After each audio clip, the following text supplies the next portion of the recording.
Bigo magkasundo ang Amerika at Iran sa isinagawang ceasefire talks sa Pakistan na umabot ng mahigit 20 oras.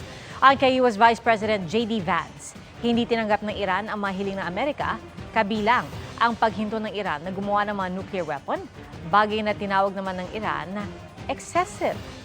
Ayon sa tagapagsalita ng Iranian Foreign Ministry, nangyari ang negosasyon sa gitna ng anilay atmosphere of mistrust.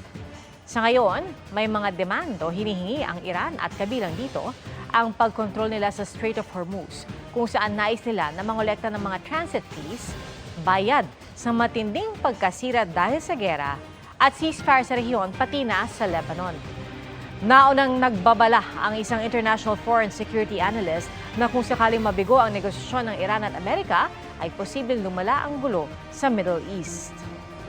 Kumbaga kumbaga mag-break up yung negotiations, tataas na naman ang presyo ng langis. Pag nag-breakdown yung negotiation, mag-expect tayo na magkakaroon ng simula ulit ng kumbaga ng gera. At sa mangyayaring gera, kung again, no, ang kinakatakot ko magkakaroon ng escalation.